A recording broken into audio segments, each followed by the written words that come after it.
All right, we are back, and we are bringing in a special guest, remoting in, Jay Shepard, who is the director at the American Coalition. Welcome, Jay. Well, thanks for having me. It's great to be on your show, Rick and Laurie. I wish we had this show in Vermont or nationwide, because some of the subjects you touch on, the rest of the country need to hear. Well, thanks, Jay. That's a really nice compliment. Thank you so much. Well, we are having you on tonight because of what is going on in Vermont, in your state. And I'm very vociferously pro-life. You are very much pro-life as well. I know this for a fact. And they are coming after you. Just last night, I did a segment about Planned Parenthood. And then I knew that I was going to talk to you, and I thought, wow, this is amazing that 2 nights in a row we can talk Planned Parenthood. Tell us what's happening in Vermont, Jay. So Planned Parenthood has quite a lock on Vermont in terms of our legislature and our governor. We actually have a Republican governor who loves Planned Parenthood, which makes for an interesting conversation between him and myself. I'm sorry. In 2019, the Vermont legislature passed a law allowing for 9-month abortions in Vermont. And it was pushed very much by the money behind Planned Parenthood. They're very involved in our legislature in funding candidates and moving their agenda forward. They look at Vermont as one of those states where it can be kind of a petri dish, where we only have 640,000 residents. And you can typically win an off-year election here with about 177 to 200,000 votes. So they realized that they can push through legislation. So in 2019, they pushed through a bill called H57, which allowed for unlimited abortion in the state. No restrictions. You could have an abortion for any reason or for no reason whatsoever. Wow. It then passed our House. It passed our Senate. In our House and our Senate, I have super majorities for the progressive liberals and Democrats. And then our governor signed it. Our Republican governor signed it. So right now in Vermont, you can have an abortion for any reason whatsoever, with no restrictions at all. And one of the other parts that they felt is that wasn't good enough for them. What they wanted. What more do you want after that, Jay?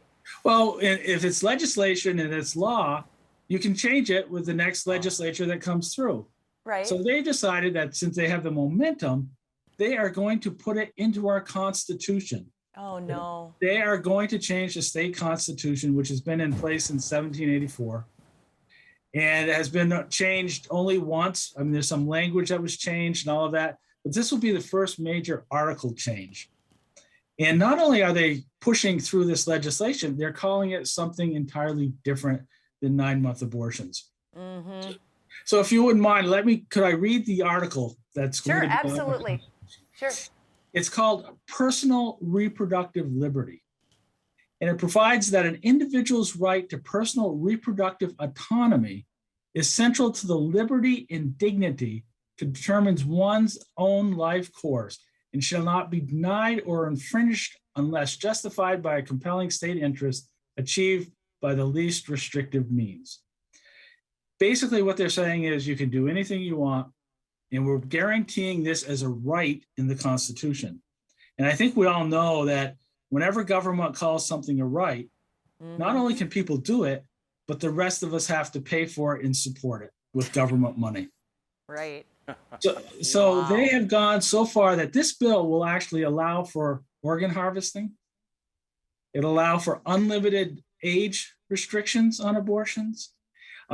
We're talking so bad that you can have abortions without parental consent, including minors, tax funded, no restrictions whatsoever. The government will also have to pay for sex change operations because that's personal reproductive autonomy. Wow.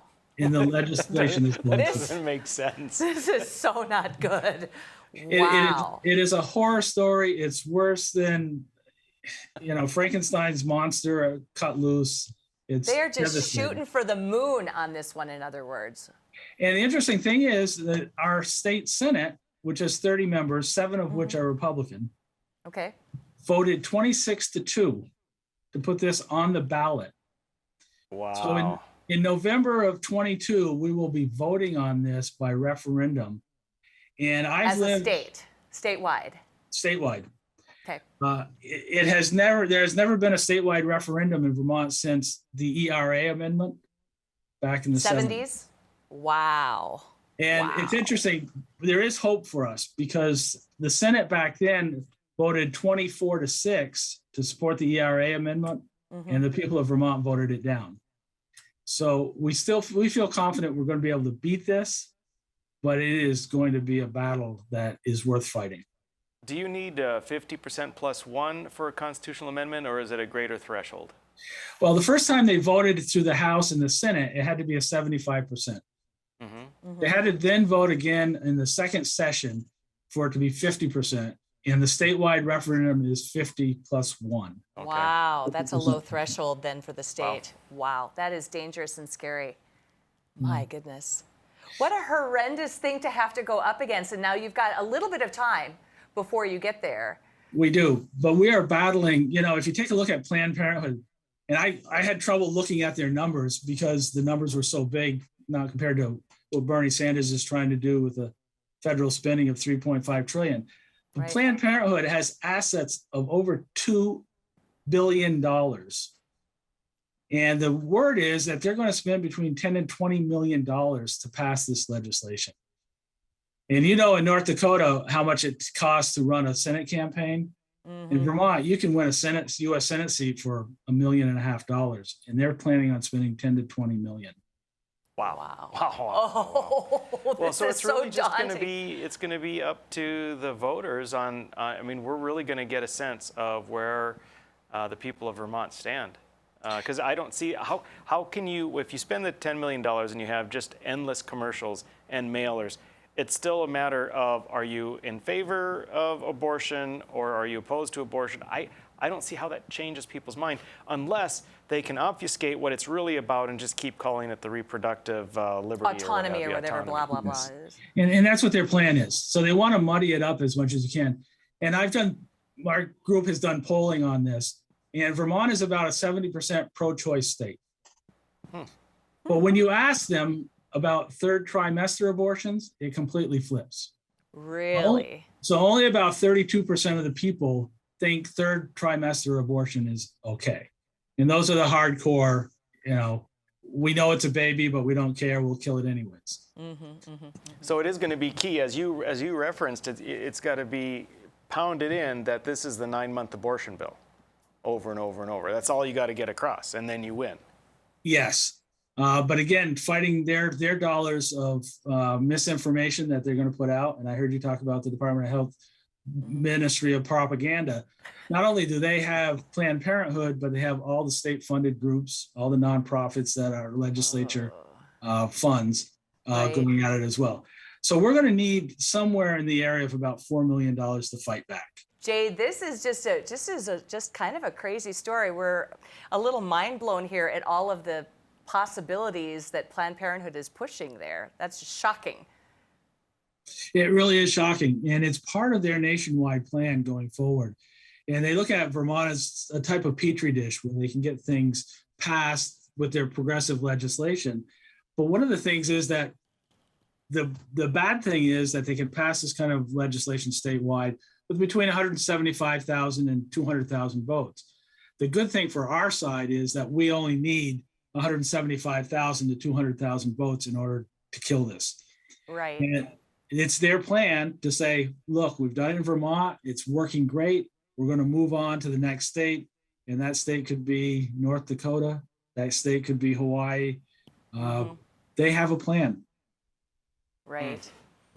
Absolutely crazy. So there is a website that people should check out, and it is theyhavegonetoofar.com. Theyhavegonetoofar.com. Now, is this a website in which people can sign up, donate, get involved somehow? Yeah. First of all, find out more about the specific issues. So go there, take a look. There's a petition for you to sign that we're going to present as many names as we can to legislatures and let everyone know that this isn't right, that they really have gone too far. And it's also, go to the donate page, whether you can donate $5 or $500,000. We need the help because Planned Parenthood is pumping tons and tons of money into this so that they can bring it to your state down the road. Let's take a look at the main page of the website too. We've got that so that you can see what it looks like. Then you will know when you see this that you are on the right page. They have gone too far. What a kind of a great name too, because it's true. This is way over the edge, Jay. It is, and it's a great name because when we speak to people who are pro-choice or call themselves pro-choice, there's a lot of misinformation regarding what that means. And when you push further, very few people who call themselves pro-choice believe in 9-month abortions, that they know that it's a baby. You know, sometimes we always guess, is it a girl, is it a boy? But we know it's a baby. And after the first trimester, the numbers completely switch around, that people are saying anything past the first trimester, they really have gone too far, that it is a baby and it needs to be protected. You know, it's interesting. Today's my birthday. Happy birthday, Jay. Thank you. That's cool. And I looked over and I realized that, you know, last year, because of Planned Parenthood, there are 354,000 babies that won't have a birthday. So we really need to work hard to stop this from going too far and actually have children live that deserve a life. And it will make a big difference. And you might say, well, it doesn't affect other states. But when you open up a state, there are a lot of people leaving Texas right now to go to more friendly states to have their abortions. And we don't want there to be these mega centers of death. Right. Right. You know, Jay, it occurs to me that I think it would be good for these legislators that voted in favor of a 9-month abortion to actually walk the walk instead of talk the talk. And they should be asked to volunteer to assist in killing one of these babies that is just a couple weeks away from being born. I would like to see them do that, and I would like to see if their opinion might change upon seeing that very macabre scene, that very evil scene. I just, it's so easy to do when you separate yourself from what it actually is that you're voting on. Yeah, and you're right. And that's one of the things that Planned Parenthood and their liberal allies have been fighting for a long time. When states say, well, you have to have an ultrasound. Let us show you what that baby looks like. Right. Before you have an abortion. They don't want that. They want to hide it. They want to change. That's why this law is called reproductive autonomy. That sounds okay. I mean, everybody should have some type of autonomy. What they don't say is the autonomy to kill your baby. That is so sneaky. I don't like it when they're not honest about stuff like that. That is, and you know that you're in trouble when somebody's purposely hiding what the truth is. Absolutely. And there is nothing in this legislation that changes our Constitution that says the word abortion anywhere to be found. And we saw what Nancy Pelosi tried to do, make the 40-week abortion law federal. That's their goal. That's the ultimate plan. And we need to squash it now. And we need your help in Vermont. So if you can go to theyhavegonetoofar.com and help out, it'll make a big difference nationwide. And this is on the ballot in November of 22? 22. And our plan is to put boots on the ground, go into every precinct, have people that we can hire and volunteers to go out and make a difference and explain what this reproductive autonomy really means. Wow. That's just, I'm just disgusted. It's just very, and it's scary to me because but by the grace of God go we. I mean, we could be in the same position if they target us here in North Dakota. And we just got a prep grant from Planned Parenthood that sneaked under the wire there, and we don't know who actually applied for the grant to get it into our state. So we're going to have to do some sleuthing here. They're sneaky. They really are. And what they do is they go into the legislators and they get these grants like this. And really all that money does is turn back into lobbying money, because they don't have to spend their donations on these services and this misinformation. So they reposition their monies from their C4s and their C3s so that they can do lobbying. Wow. That is crazy. It is terrible.